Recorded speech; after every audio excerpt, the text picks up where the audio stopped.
प्रधानमंत्री नरेंद्र मोदी ने मंगलवार को महाराष्ट्र के माठा में चुनावी रैली को संबोधित किया। अपने संबोधन में पीएम मोदी ने कांग्रेस पर निशाना साधा। प्रधानमंत्री मोदी ने कहा कि कांग्रेस ने जो 60 साल में नहीं किया वो हमने 10 साल में कर दिया। जिस देश में मजबूत सरकार होती है वो उसका ध्यान वर्तमान के साथ साथ भविष्य पर भी होता है। पीएम मोदी ने कहा कि बीजेपी एनडीए सरकार महाराष्ट्र को विकास की नई ऊंचाई पर ले जाने के लिए काम कर रही है। 10 साल में आपने जब से मुझे काम दिया है, मैंने अपने शरीर का कण कण और समय का पल पल आपकी सेवा में लगाया है। आज देश के लोग, महाराष्ट्र के लोग मोदी सरकार के 10 साल और कांग्रेस सरकार के 60 साल में अंतर देख रहे हैं। गरीबी से मुक्त होता है तो आपको अच्छा लगता है कि नहीं लगता है? कोई गरीब का भला हो तो आपको अच्छा लगता है कि नहीं लगता है? जरा माताएं बहनें बताएं, अच्छा लगता है कि नहीं लगता है? अच्छा लगता है। अगर किसी को गरीबी से बाहर निकालते हैं तो हमें पुण्य मिलता है कि नहीं मिलता है? पुण्य मिलता है कि नहीं मिलता है? ये 25 करोड़ लोग गरीबी से बाहर निकले तो इसका पुण्य किसको मिलेगा? इसका पुण्य किसको मिलेगा? इसका पुण्य किसको मिलेगा? इसका पुण्य किसको मिलेगा? इसका पुण्य किसको मिलेगा? मोदी को नहीं मिलेगा। ये जो 25 करोड़ गरीबी से बाहर आए हैं ना, वो जो आशीर्वाद दे रहे हैं, उस पुण्य के हकदार सिर्फ और सिर्फ आप लोग हैं, क्योंकि आपने वोट देकर मोदी को ये काम करने के लिए कहा था। और इसलिए इस पुण्य के सच्चे अधिकारी आप हैं। आज 80 करोड़ देशवासियों को उनकी थाली भरी हुई रहती है, उनका चूल्हा जलता रहता है, उनका बच्चा भूखा नहीं सोता है, 80 करोड़ लोगों को मुफ्त खाना मिलता है। इसका पुण्य किसको मिलता है? आपको मिलता है। आपने मोदी को वोट देकर के ये पुण्य कार्य करने के लिए भेजा है। साथियों, जब देश में मजबूत सरकार होती है तो उसका ध्यान वर्तमान के साथ ही भविष्य की योजनाओं पर भी होता है। यही सोचकर आज भाजपा सरकार रेल, रोड, एयरपोर्ट पर अभूतपूर्व खर्च कर रही है। जितना कांग्रेस सरकार ने अपने 10 साल में खर्च किया, उतना आज हम 1 साल में खर्च कर रहे हैं। तभी तो आज आप हर तरफ आधुनिक इंफ्रास्ट्रक्चर देख रहे हैं। इसका सीधा लाभ भगवान विट्ठल की इस धरती को भी हो रहा है। यहां पालकी मार्ग हो, रेलवे का काम हो, एयरपोर्ट का काम हो, ऐसे हर काम पर महायुति की हमारी सरकार तेजी से काम कर रही है। भाइयों और बहनों, महाराष्ट्र की जनता जब प्यार देती है, जब आशीर्वाद देती है, तो कोई कसर नहीं छोड़ती है। लेकिन अगर कोई अपना वचन पूरा नहीं करता तो महाराष्ट्र की जनता उसे भी बराबर याद रखती है। रखती है कि नहीं रखती है? और हिसाब बराबर समय आने पर चुकता करती है कि नहीं करती है? अब देखिए, 15 साल पहले एक बहुत बड़े नेता यहां चुनाव लड़ने के लिए आए थे। कहते हैं कि तब उन्होंने डूबते सूरज की शपथ लेकर कहा था कि यहां सूखे से प्रभावित क्षेत्रों तक पानी पहुंचाएंगे। उन्होंने पानी पहुंचाया क्या? पानी पहुंचाया क्या? पानी पहुंचाया क्या? याद है ना? याद है ना? अब उनको सजा देने का समय आ गया है। एक वो दिन था और एक आज का दिन है। वो यहां से चुनाव लड़ने की हिम्मत नहीं जुटा पाए। साथियों, विदर्भ हो, मराठवाड़ा हो, बूंद बूंद पानी के लिए तरसाने का ये पाप सालों साल से होता रहा है। कांग्रेस को 60 साल तक देश ने राज करने का हक दिया, काम करने का मौका दिया। 60 साल में दुनिया के अनेक देश पूरी तरह से बदल गए, लेकिन कांग्रेस किसानों के खेत तक पानी भी नहीं पहुंचा पाई। 2014 में देश में 99 सिंचाई योजना ऐसी थी, करीब 100 सिंचाई ऐसी योजनाएं थी जो कई कई दशकों से लटकी पड़ी थी। इसमें भी सबसे ज्यादा 26 परियोजनाएं महाराष्ट्र की थी। सोचिए कितना बड़ा धोखा इन लोगों ने महाराष्ट्र को दिया है। साथियों, हर खेत में पानी पहुंचाना, हर घर तक पानी पहुंचाना, ये मेरे जीवन का बहुत बड़ा मिशन है।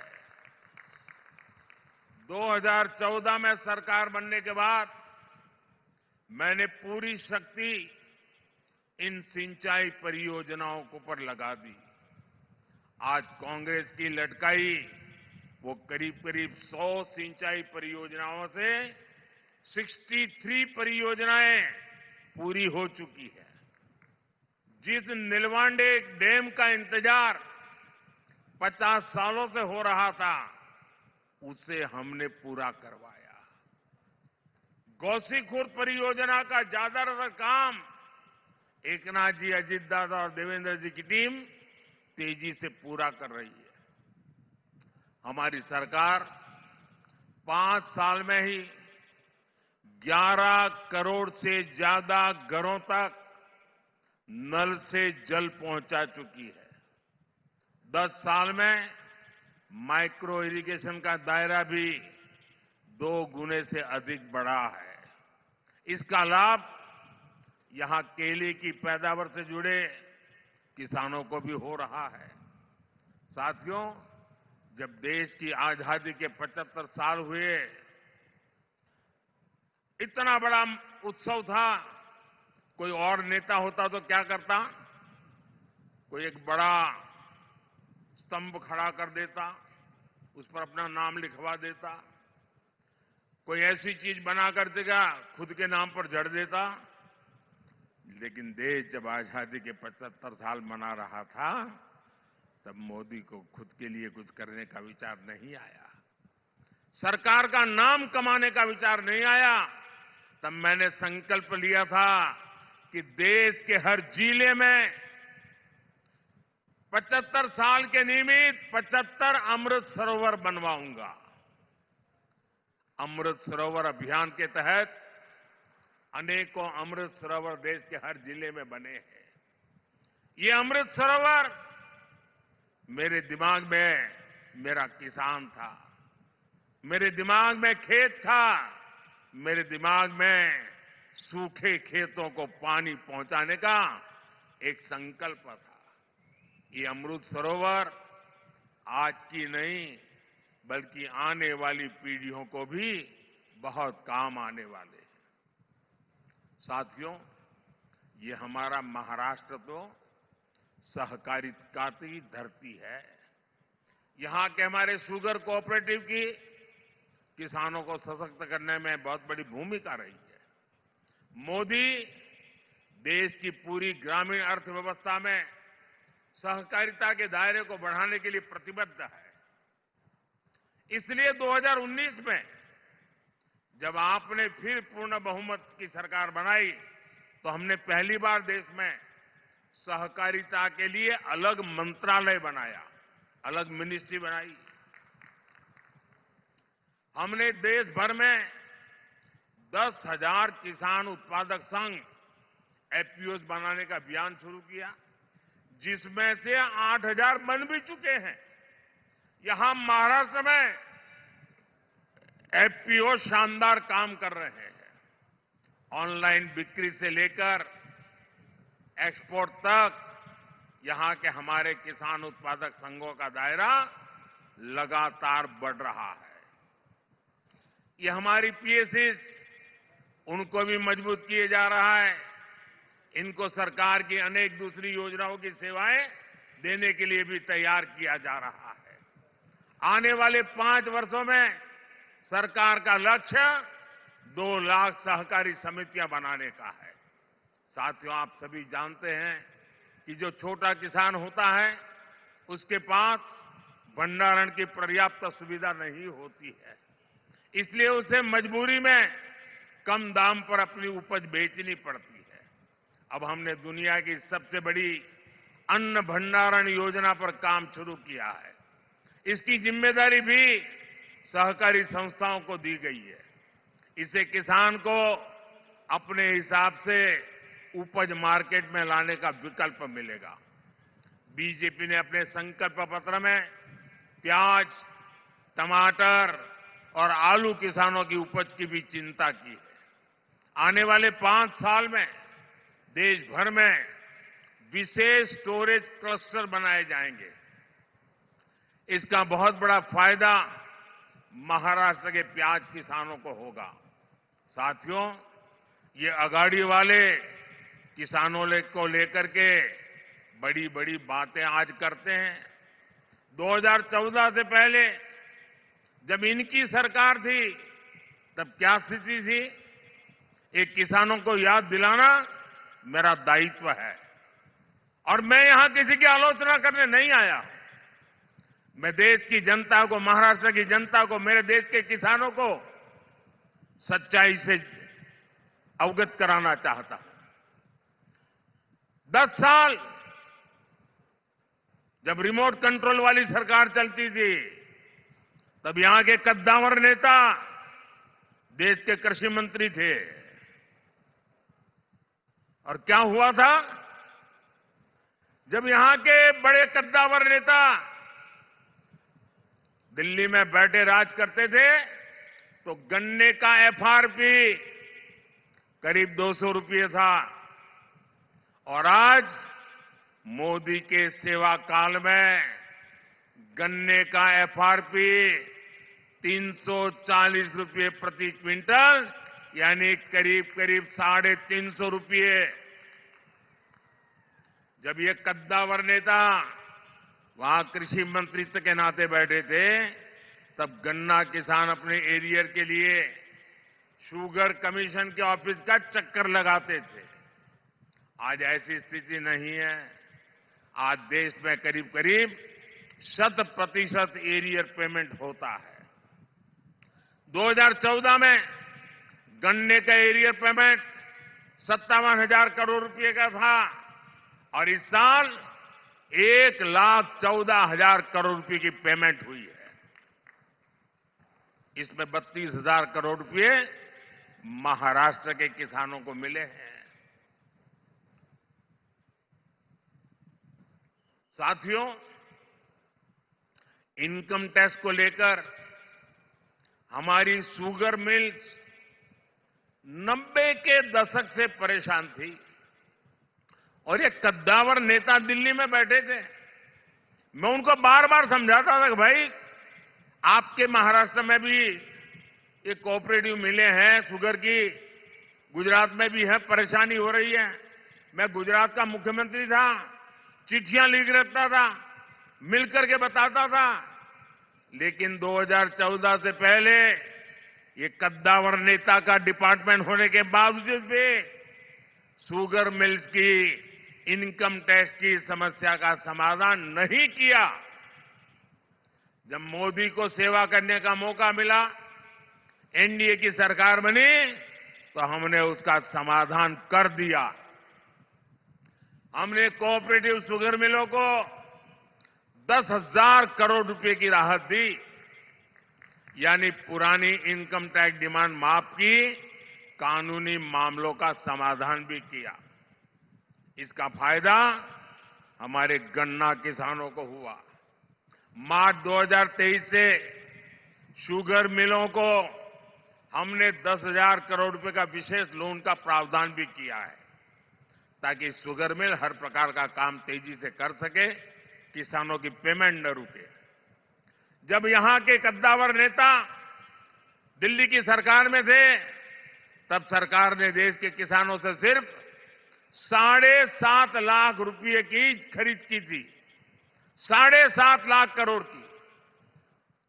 आज 10 साल में 20 लाख करोड़ रुपए की खरीदी हमने करके दिखाई है। कहां 7.5 लाख करोड़ और कहां 20 लाख करोड़। महाराष्ट्र के दलहन तिलहन किसानों से 16,000 करोड़ रुपए की खरीद हमारी सरकार ने की है। साथियों, पहले दिल्ली से किसान के नाम पर थोड़ा भी पैसा निकलता था तो यहां कांग्रेस का पंजा उसे लूट लेता था।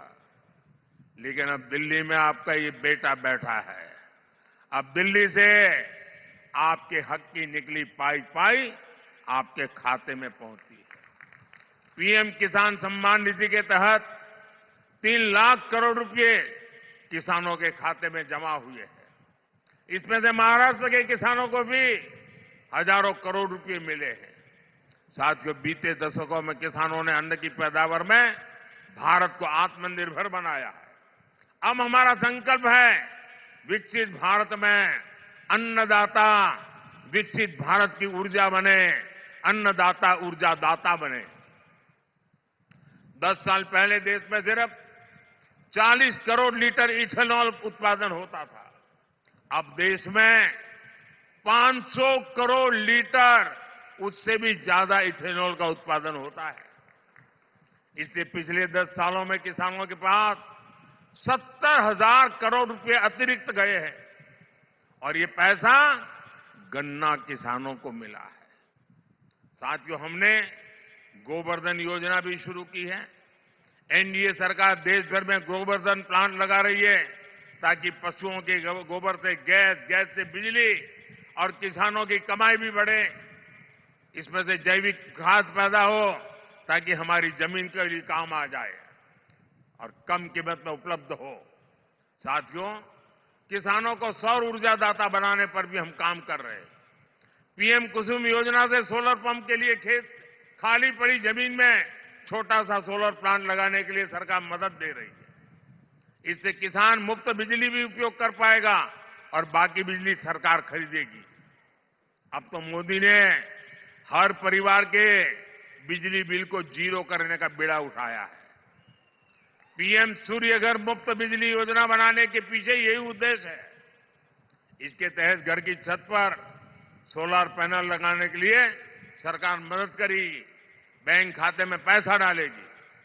जितनी जरूरत हो उतनी मुफ्त बिजली का उपयोग करो और बाकी बिजली सरकार को बेच दो, कमाई करो। यानी बिल भी 0 और बिजली से कमाई भी। ये होता है मोदी की गारंटी का मतलब।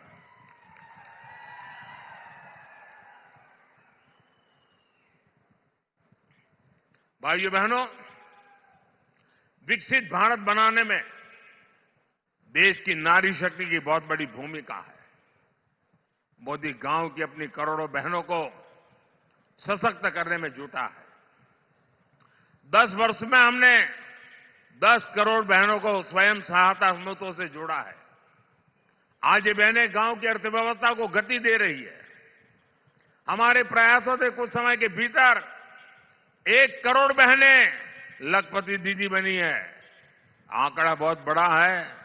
1 करोड़ बहनें मेहनत करके, कमाई करके लखपति दीदी बनी है। और अब मोदी ने गारंटी दी है कि मैं 3 करोड़ बहनों को लखपति दीदी बनाऊंगा।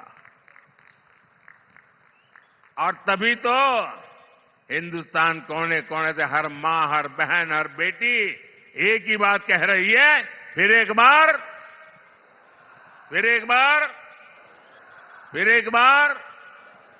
भाई और बहनों, भाजपा के इन प्रयासों के बीच आपको कांग्रेस की एक्सरे मशीन के सावधान रहना है। कांग्रेस के नेता, कांग्रेस के साझादे गली गली में घूम करके कह रहे हैं कि उनको मौका मिलेगा तो वो आपका एक्सरे निकालेंगे। आपके लॉकर में क्या पड़ा है, आपके बैंक में क्या खाते में पड़ा है, आपके घर में कितना सोना पड़ा है, कितने पैसे पड़े हैं, ये सारा उसका हिसाब किताब लगाएंगे और फिर कहते हैं वो हम बांट देंगे, ज्यादा जो है ले लेकर के बांट देंगे। इतना ही नहीं, वो एक ऐसे टैक्स की बात कर रहे हैं, आज आप हर मां बाप मेहनत करके कुछ न कुछ बचत करता है, अपनी जरूरत को कम करके बचत करता है, क्योंकि उसके मन में रहता है कि मरने के बाद बच्चों को कुछ दे करके जाऊं, अपने संतानों को कुछ दे करके जाऊं, और इसलिए वो कुछ न कुछ बचत करता है। अब ये कहते हैं जो बचत करते हैं आप, उस पर सिर्फ आपके संतानों का हक नहीं होगा, उस पर सरकार का भी हक होगा, और जो भी आपने बचाया है बच्चों के लिए, वो बच्चों को जाने से पहले आधा से ज्यादा सरकार ले लेगी। अगर आपके पास 10 एकड़ की जमीन है, अब आपको 10 एकड़ की जमीन बच्चे को नहीं दे पाएंगे, 5 एकड़ सरकार ले लेगी। आपने गांव में घर है, शहर में घर बनाया है, तो घर गया समझ लीजिए। अब मुझे बताइए, आपको ऐसी सरकार चाहिए क्या जो आपकी मेहनत का पैसा लूट ले? ऐसी सरकार चाहिए क्या? आपकी संपत्ति छीनने का उनका इरादा, ये खतरनाक इरादा है, ये मार्क्सवादियों का विचार है, इन नक्सलवादियों का विचार है, और इसलिए ऐसे लोगों से एक भी आदमी जीत करके दिल्ली नहीं जाना चाहिए। इन सब से आपको कांग्रेस से सतर्क रहने की जरूरत है, और उनके सारे साथी भी ऐसे ही है। साथियों, आज अयोध्या में 500 साल के बाद भव्य राम मंदिर बना। राम मंदिर बनने से हर कोई खुश है।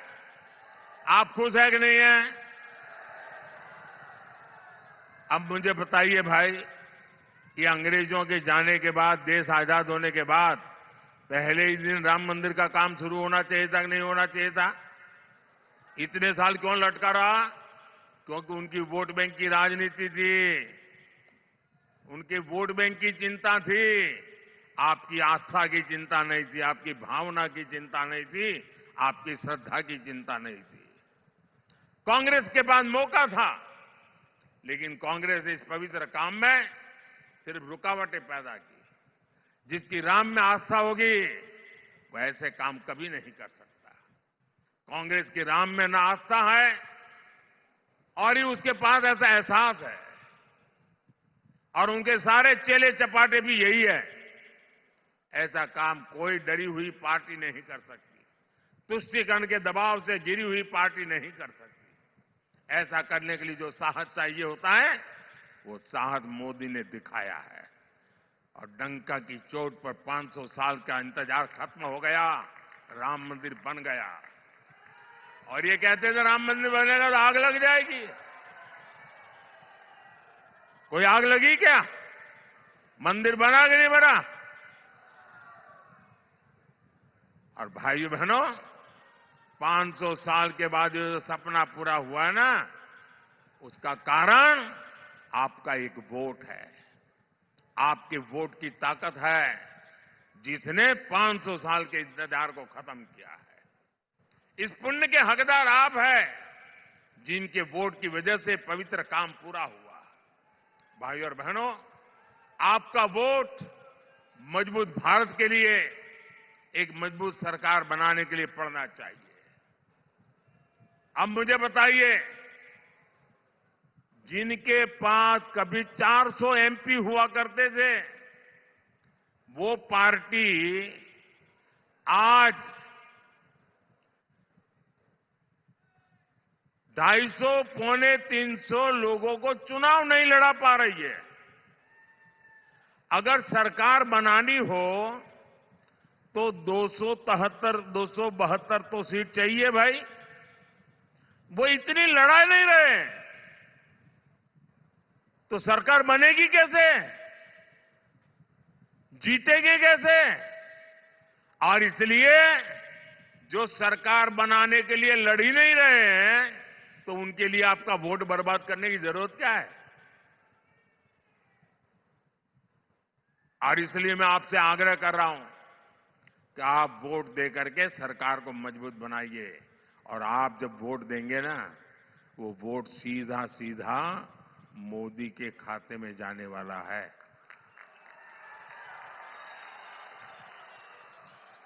7 मई को गर्मी कितनी ही क्यों न हो, पहले मतदान फिर जलपान।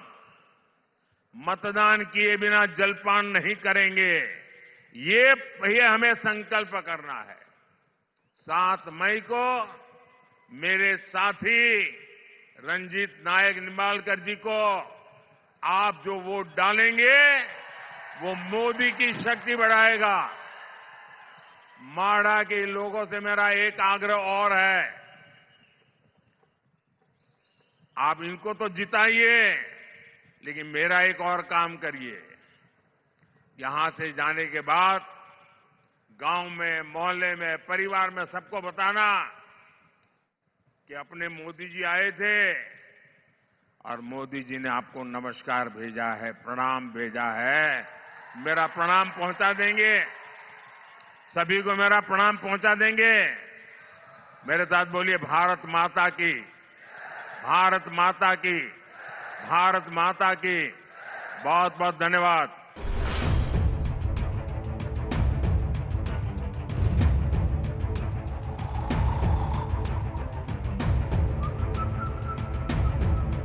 हर बड़ी खबर का असली एड्रेस है खबरनामा, इसलिए हर न्यूज अपडेट के लिए सब्सक्राइब करें और फॉलो करें खबरनामा। और इस वीडियो के लाइक बटन को प्रेस कर इस वीडियो पर कमेंट के जरिए अपनी राय देना ना भूलें।